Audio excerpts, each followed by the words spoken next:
अथ श्रीमद्देवी भागवते महापुराणे गायत्री हृदयम्। नारद उवाच भगवन् देवदेवेश भूतभव्य जगत्प्रभो कवचं च श्रुतं दिव्यं गायत्री मन्त्रविग्रहम्। अधुना श्रोतुमिच्छामि गायत्री हृदयं परम्। यद्धारणाद् भवेत् पुण्यं गायत्री जपतोऽखिलम्। श्रीनारायण उवाच देव्याश्च हृदयं प्रोक्तं नारदाथर्वणि स्फुटम्। तदेवाहं प्रवक्ष्यामि रहस्यातिरहस्यकम्। विराट् रूपां महादेवी गायत्रीं वेदमातरम्।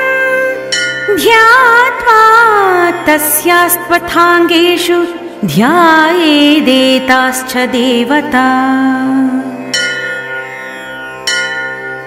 पिण्डब्रह्माण्डयोरैक्याद् भावयेत् स्वतनौ तथा। देवी रूपे निजे देहे तन्मयत्वाय साधकः। न देवोऽभ्यर्चये देवमिति वेदविदो विदुः। ततो भेदाय काये स्वे भावये देवता इमाः।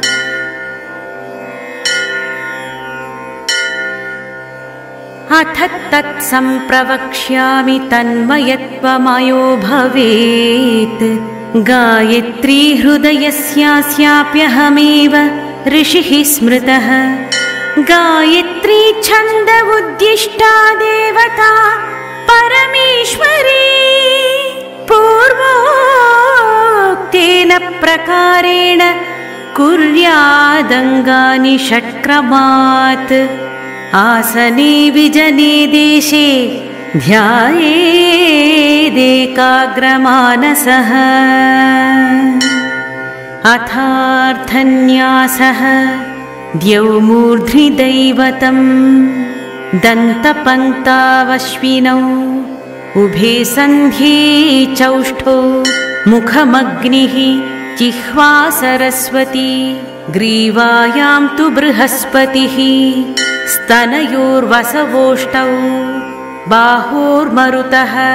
हृदये पर्जन्यः आकाशमुदरम्। नाभावन्तरिक्षम् कट्योरिन्द्राग्नि। जघने विज्ञानघनः प्रजापतिः। कैलासमलये गुरु विश्वे देवा जान्वोः। जङ्घायां कौशिकः गुह्यमयने ऊरूपितरः। पादौ पृथिवी वनस्पतयोऽङ्गुलीषु। ऋषयो रोमाणि नखानि मुहूर्तानि। हस्तिषु ग्रह असृङ्मां समृतवः। संवत्सरा वै निमिषम्। अहोरात्रावादित्यश्चन्द्रमाः। प्रवरां दिव्यां गायत्रीं सहस्रनेत्रां शरणमहं प्रपद्ये। ॐ तत्सवितुर्वरेण्याय नमः। ॐ तत्पूर्वाजयाय नमः। तत्प्रातरादित्याय नमः। तत्प्रातरादित्यप्रतिष्ठायै नमः। प्रातरधीयानो रात्रिकृतं पापं नाशयति। सायमधीयानो दिवसकृतं पापं नाशयति। सायं प्रातरधीयान अपापो भवति। सर्वतीर्थेषु स्नातो भवति। सर्वैर्देवैर्ज्ञातो भवति। अवाच्य वचनात् पूतो भवति। अभक्ष्य भक्षणात् पूतो भवति।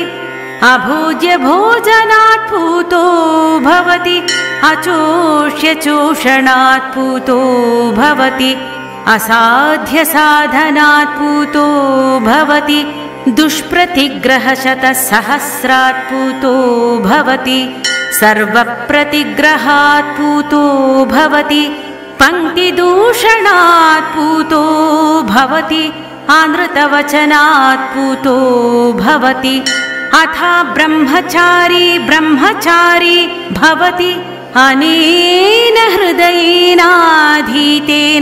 क्रतुसहस्रेणेष्टं भवति 60-शतसहस्रगायत्र्या जप्यानि फलानि भवन्ति अष्टो ब्राह्मणान् सम्यग्राहयेत् तस्य सिद्धिर्भवति य इदं नित्यमधीयानो ब्राह्मणप्रातशुचिः सर्वपापैः प्रमुच्यतेति ब्रह्मलोके महीयते इत्याह भगवान् श्रीनारायणः।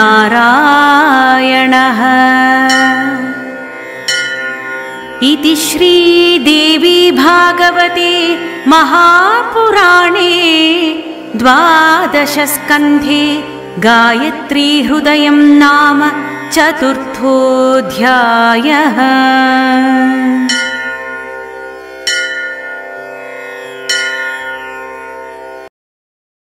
अथ श्रीमद्देवी भागवते महापुराणे गायत्री हृदयम्।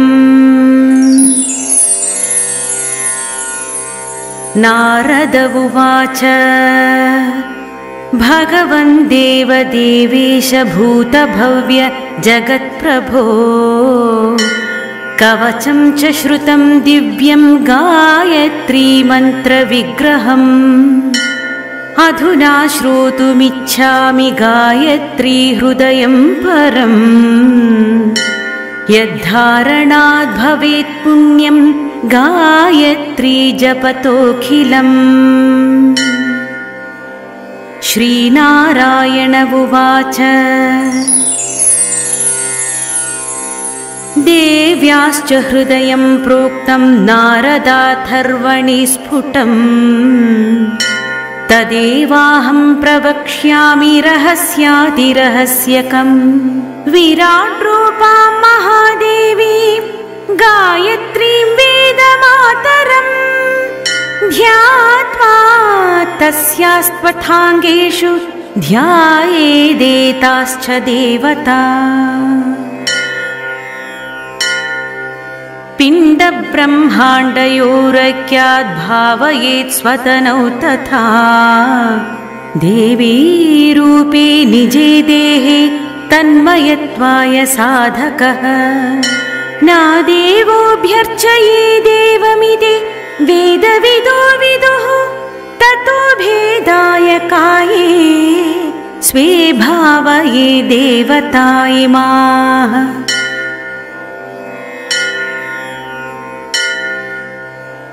अथ तत्सम्प्रवक्ष्यामि तन्मयत्वमयो भवेत् गायत्री हृदयस्यास्याप्यहमेव ऋषिः स्मृतः। गायत्री छन्द उद्दिष्टा देवता परमेश्वरी पूर्वोक्तेन प्रकारेण कुर्यादङ्गानि षट्क्रमात् आसने विजने देशे ध्यायेदेकाग्रमानसः।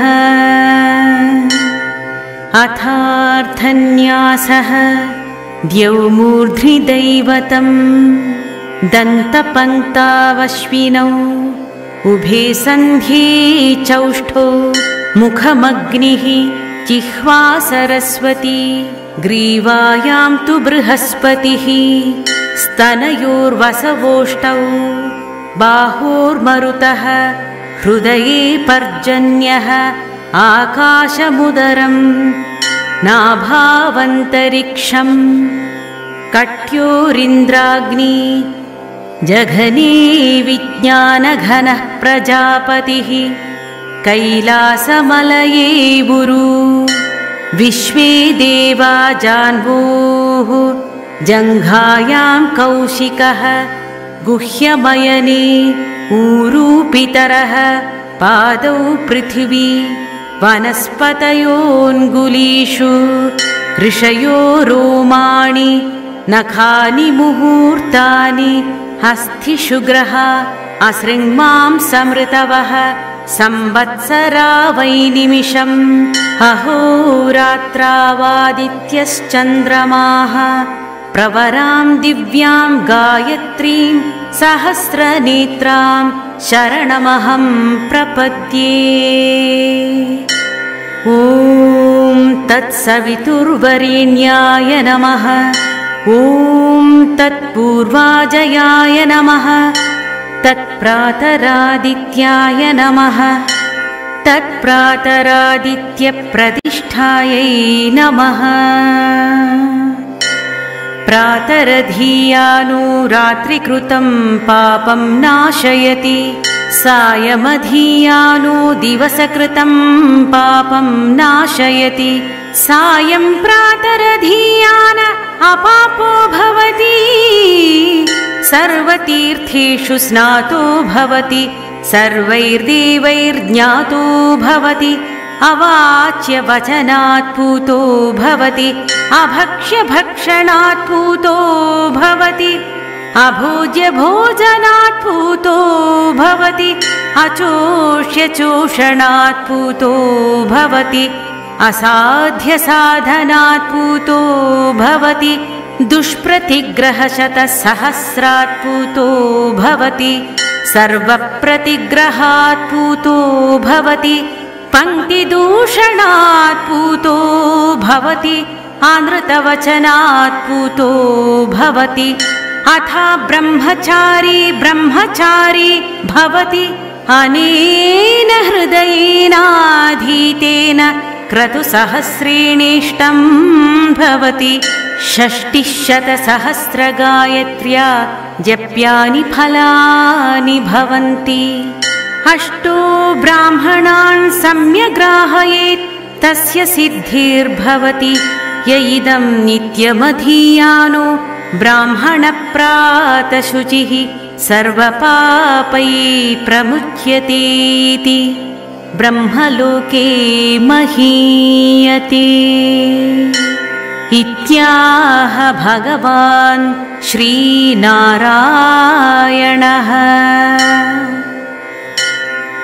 इति श्रीदेवी भागवते महापुराणे द्वादशस्कन्धे गायत्री हृदयं नाम चतुर्थोऽध्यायः।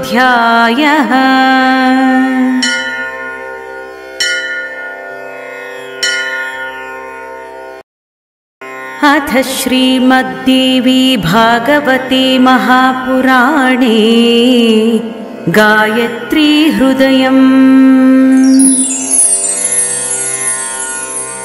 नारद उवाच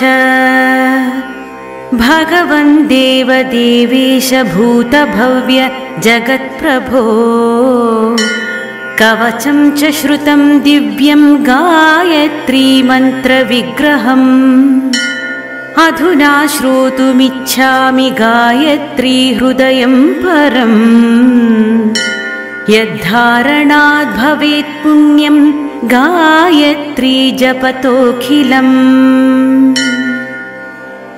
श्रीनारायण उवाच देव्याश्च हृदयं प्रोक्तं नारदाथर्वणि स्फुटम् तदेवाहं प्रवक्ष्यामि रहस्यातिरहस्यकम्। विराट् रूपां महादेवीं गायत्रीं वेदमातरम् ध्यात्वा तस्यास्त्वथाङ्गेषु ध्यायेदेताश्च देवता। पिण्डब्रह्माण्डयोरैक्याद् भावयेत् स्वतनौ तथा देवी रूपे निजे देहे तन्मयत्वाय साधकः। नादेवोऽभ्यर्चये देवमिति वेदविदो विदुः ततो भेदाय काये स्वे भावये देवता इमाः।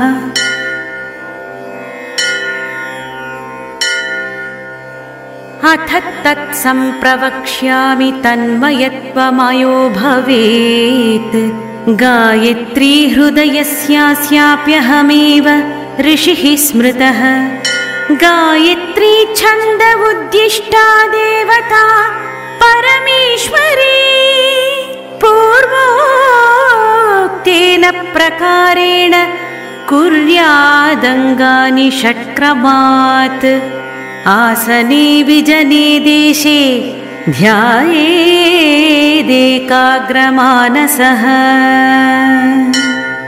अथार्थन्यासः द्यौमूर्ध्नि दैवतं दन्तपङ्क्तावश्विनौ उभे सन्ध्ये चौष्ठौ मुखमग्निः जिह्वा सरस्वती ग्रीवायां तु बृहस्पतिः स्तनयोर्वसवोष्ठौ बाहोर्मरुतः हृदये पर्जन्यः आकाशमुदरं नाभावन्तरिक्षं कट्योरिन्द्राग्नि जघने विज्ञानघनः प्रजापतिः कैलासमलये गुरु विश्वे देवा जान्वोः जङ्घायां कौशिकः गुह्यमयने ऊरूपितरः पादौ पृथिवी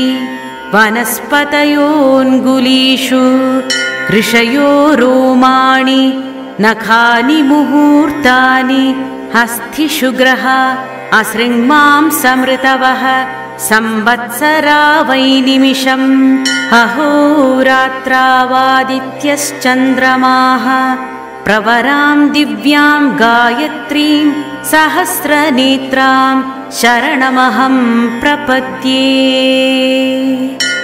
ॐ तत्सवितुर्वरेण्याय नमः। ॐ तत्पूर्वाजयाय नमः।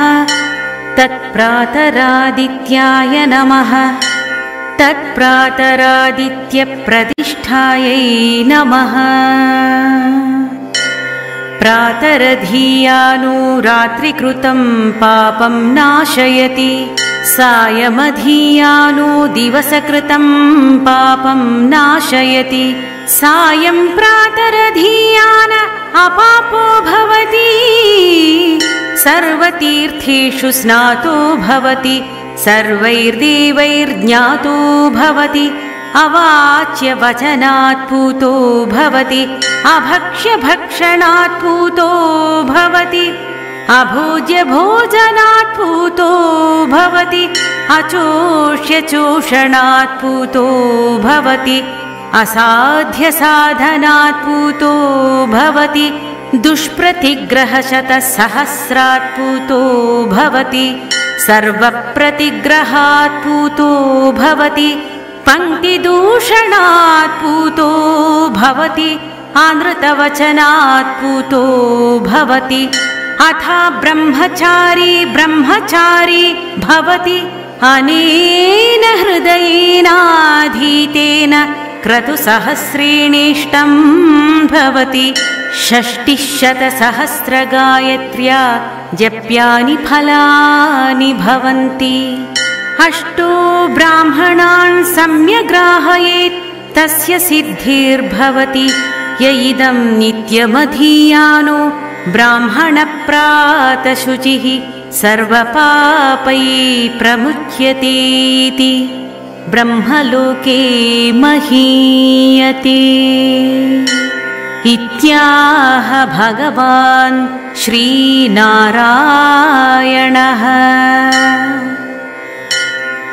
इति श्रीदेवी भागवते महापुराणे द्वादशस्कन्धे गायत्री हृदयं नाम चतुर्थोऽध्यायः।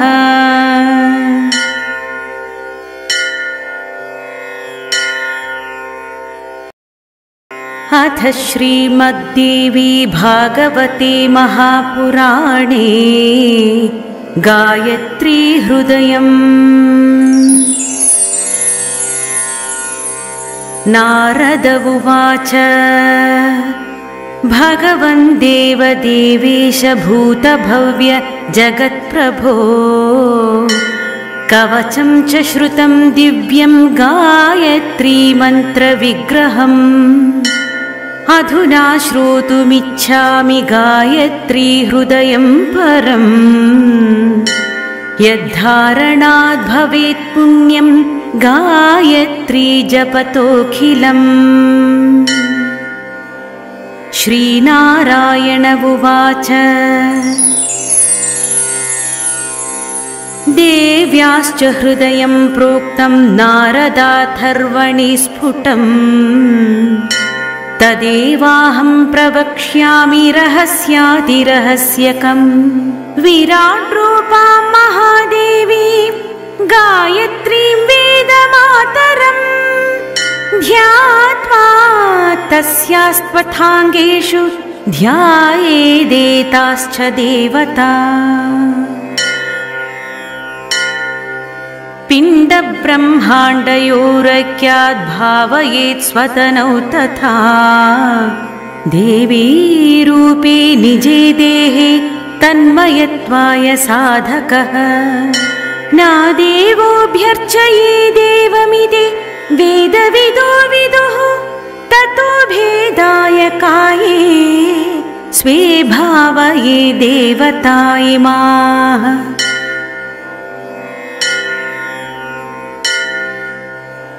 अथ तत्सम्प्रवक्ष्यामि तन्मयत्वमयो भवेत् गायत्री हृदयस्यास्याप्यहमेव ऋषिः स्मृतः। गायत्री छन्द उद्दिष्टा देवता परमेश्वरी पूर्वोक्तेन प्रकारेण कुर्यादङ्गानि षट्क्रमात् आसने विजने देशे ध्यायेदेकाग्रमानसः। अथार्थन्यासः द्यौमूर्ध्नि दैवतं दन्तपङ्क्तावश्विनौ उभे सन्ध्ये चौष्ठौ मुखमग्निः जिह्वा सरस्वती ग्रीवायां तु बृहस्पतिः स्तनयोर्वसवोष्टौ बाहोर्मरुतः हृदये पर्जन्यः आकाशमुदरम् नाभावन्तरिक्षम् कट्योरिन्द्राग्नि जघने विज्ञानघनः प्रजापतिः कैलासमलये गुरु विश्वे देवा जान्वोः जङ्घायां कौशिकः गुह्यमयने ऊरूपितरः पादौ पृथिवी वनस्पतयोऽङ्गुलीषु ऋषयो रोमाणि नखानि मुहूर्तानि हस्तिषु ग्रह असृङ्मां समृतवः संवत्सरा वै निमिषम् अहोरात्रावादित्यश्चन्द्रमाः प्रवरां दिव्यां गायत्रीं सहस्रनेत्रां शरणमहं प्रपद्ये। ॐ तत्सवितुर्वरेण्याय नमः। ॐ तत्पूर्वाजयाय नमः। तत्प्रातरादित्याय नमः। तत्प्रातरादित्यप्रतिष्ठायै नमः। प्रातरधीयानो रात्रिकृतं पापं नाशयति सायमधीयानो दिवसकृतं पापं नाशयति सायं प्रातरधीयान अपापो भवति सर्वतीर्थेषु स्नातो भवति सर्वैर्देवैर्ज्ञातो भवति अवाच्य वचनात् पूतो भवति अभक्ष्य भक्षणात् पूतो भवति अभोज्य भोजनात् पूतो भवति अचोष्य चोषणात् पूतो भवति असाध्य साधनात् पूतो भवति दुष्प्रतिग्रहशतसहस्रात् पूतो भवति सर्वप्रतिग्रहात् पूतो भवति पङ्क्तिदूषणात् पूतो भवति अनृतवचनात् पूतो भवति अथा ब्रह्मचारी भवति अनेन हृदयेनाधीतेन क्रतुसहस्रेणेष्टं भवति 60,000,000 जप्यानि फलानि भवन्ति अष्टो ब्राह्मणान् सम्यग्राहयेत् तस्य सिद्धिर्भवति य इदं नित्यमधीयानो ब्राह्मणप्रातशुचिः सर्वपापैः प्रमुच्यतेति ब्रह्मलोके महीयते इत्याह भगवान् श्रीनारायणः।